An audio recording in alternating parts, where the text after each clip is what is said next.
Assalamualaikum warahmatullahi wabarakatuh. Halo sahabat sawit Indonesia, kembali lagi bersama saya di channel Wahyu Effendi yang pada pagi hari ini ya teman-teman, kita menyempatkan dulu ke kebun sebelum kita nanti akan kembali ke aktivitas kita seperti biasa. Kita ke kantor. Ini kita melihat-lihat dulu ya teman-teman, pertumbuhan perkebunan kelapa sawit yang ada di kebun.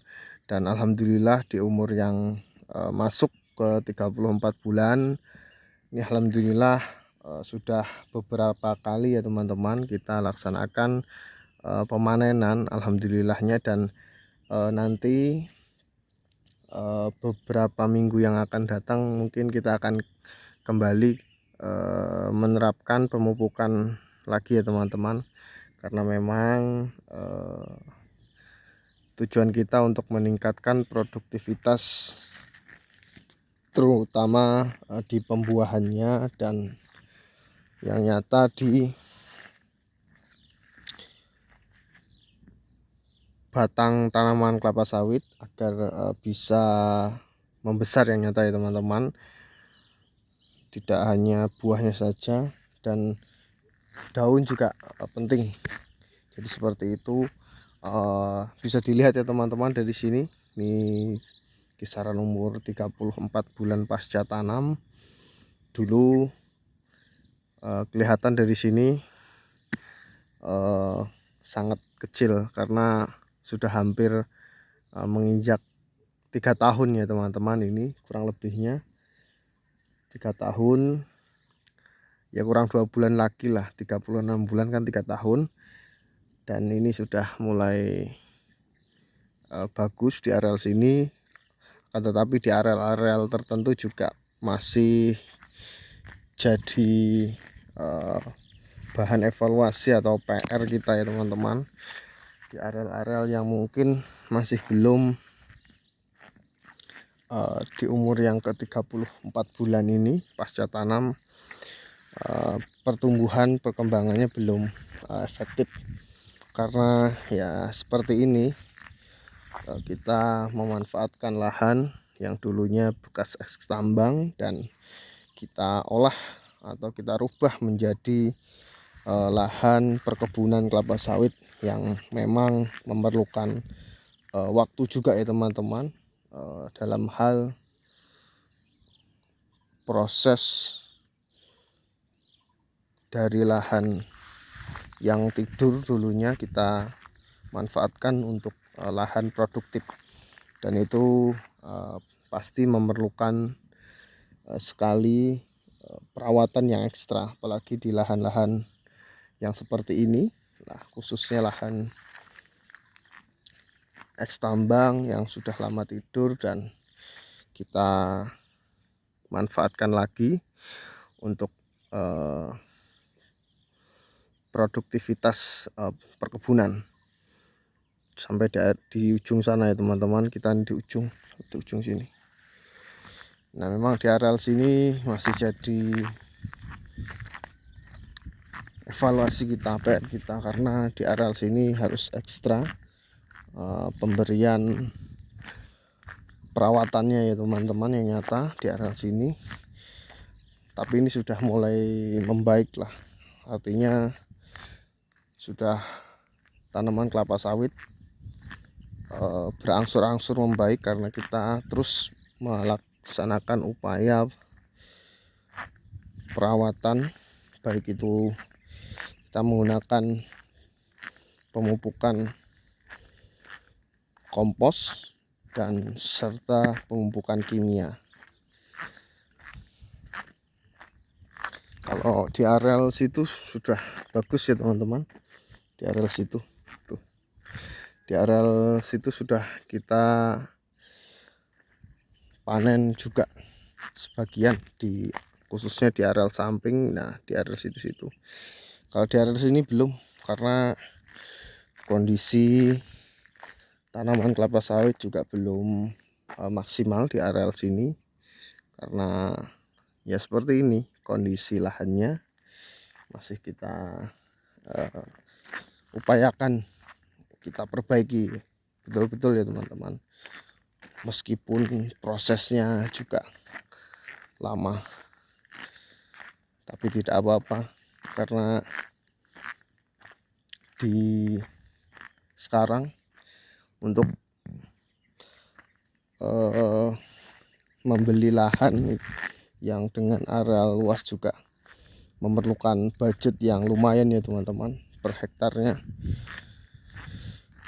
Jadi kita manfaatkan lahan-lahan seperti ini, karena lahan ini juga kebetulan dekat dengan rumah ya teman-teman. Jadi kita mudah untuk dalam hal melaksanakan perawatan perkebunan kelapa sawit.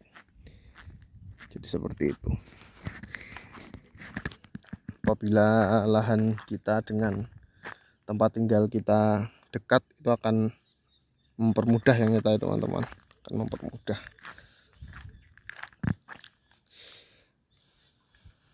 Yang nyata dari segi kos biaya itu tidak terlalu membengkak atau membesar. Oke, kita ke atas ya teman-teman, ke sana lagi kembali.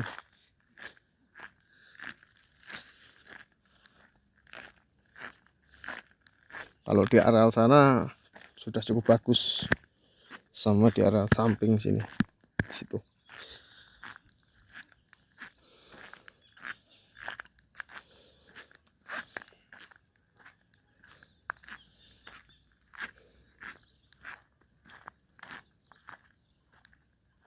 Nah ini sudah mulai bagus kan, nih, tuh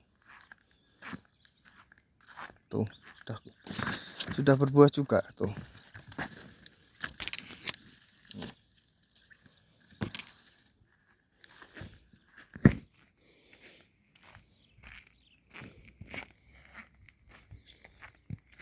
Harga sawit di daerah Tanah Laut, Kalimantan Selatan cukup stabil ya teman-teman harganya. Per hari ini tanggal 16 September tahun 2025 masih di pabrik harganya 2.900 sampai 3.000. Jadi masih sangat stabil ya teman-teman. Mungkin bisa turun, fluktuatif lah, ada kenaikan juga fluktuatif, karena mungkin ya persaingan harga di antar pabrik. Tapi untuk saat ini masih stabil. Mudah-mudahan bisa terus stabil ya teman-teman, karena di tahun-tahun yang akan datang perkebunan kelapa sawit sudah mulai merajalela. Karena di wilayah saya, di tempat sekitar wilayah saya, ada beberapa perkebunan yang semula perkebunan karet digantikan dengan perkebunan kelapa sawit. Jadi mungkin untuk tahun-tahun atau 5 tahun atau 10 tahun yang akan datang, perkebunan kelapa sawit sudah mulai merajalela, dan mudah-mudahan tidak berdampak dengan kondisi harga sawit sendiri ya teman-teman, komoditas harga sawit. Mudah-mudahan pemerintah juga bisa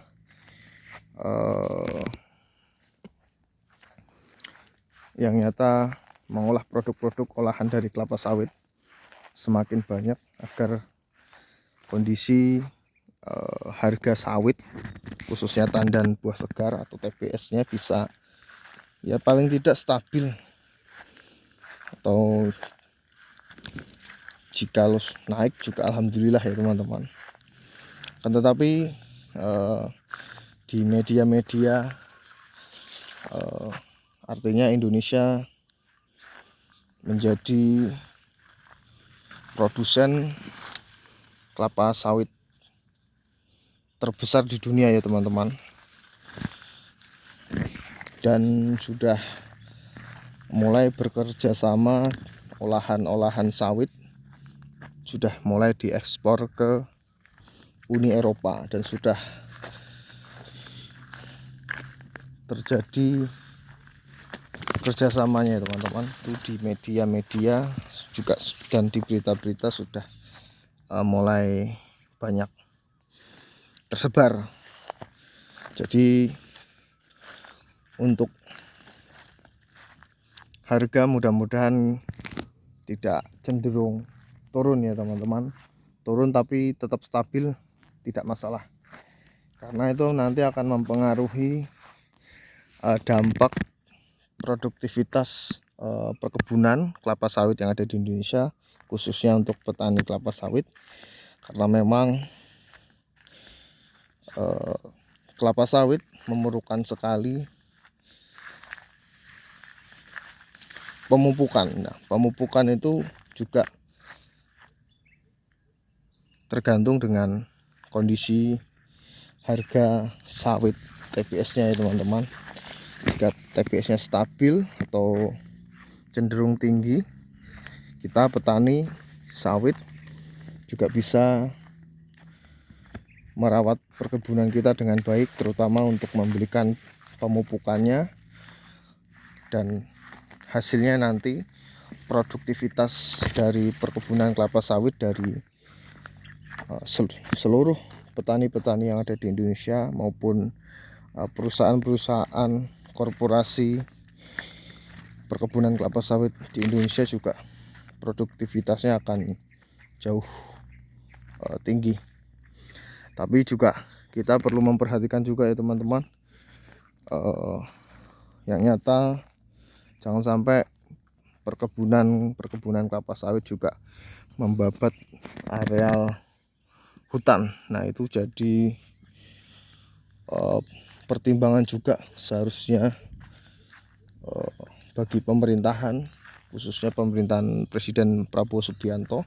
Akan tetapi sudah mulai diterapkan ya teman-teman penertiban di kawasan hutan itu atas inisiasi dari Presiden kita Prabowo Subianto, dan sudah mulai bergerak.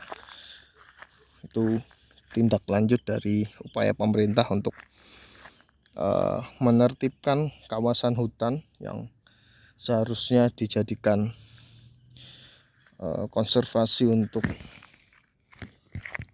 hewan, keragaman hayati, jangan sampai untuk dialihfungsikan ke perkebunan yang secara hukum itu melanggar. Jadi seperti itu. Oke, mungkin itu dulu ya teman-teman, sedikit informasi dari saya, dan mudah-mudahan apa yang kita kerjakan, mungkin ada sebagian teman-teman yang punya juga perkebunan kelapa sawit, mudah-mudahan selalu diberikan kelimpahan rezeki maupun kesehatan secara lahiriah dan batin. Oke, mungkin itu dulu.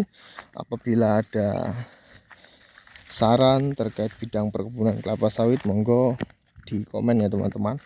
Saya ucapkan terima kasih. Assalamualaikum warahmatullahi wabarakatuh.